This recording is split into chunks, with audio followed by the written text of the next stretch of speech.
Deal on the nuclear program in Iran has now been reached. 20 months of tense negotiations yielded a plan to rein in Iran's nuclear program in exchange for the easing of international sanctions.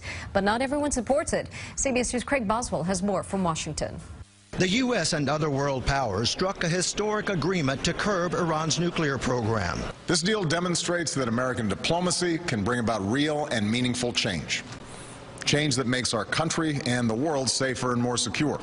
Under the deal, Iran will have to reduce its stockpile of enriched uranium by 98%, cut the number of nuclear centrifuges by 2/3, and allow inspectors into the country to verify it is following the accord. Not only will inspectors be able to access Iran's declared facilities daily, but they will also have access to the entire supply chain that supports Iran's nuclear program, from start to finish, from uranium mines to centrifuge manufacturing and operation.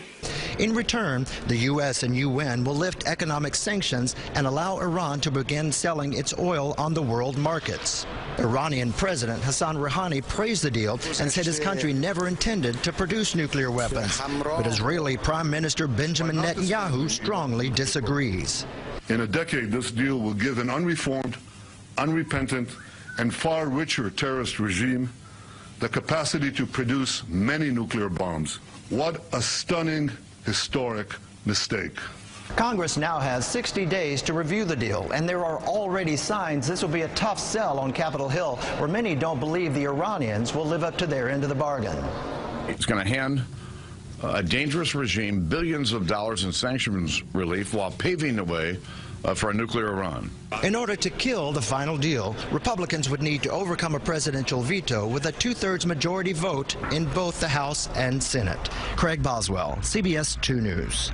New York senators say they want to look over the deal and support legislation that would allow Congress to have ample time to go over it. Senator Chuck Schumer says supporting or opposing this agreement is not a decision to be made lightly, and I plan to carefully study the agreement before making an informed decision.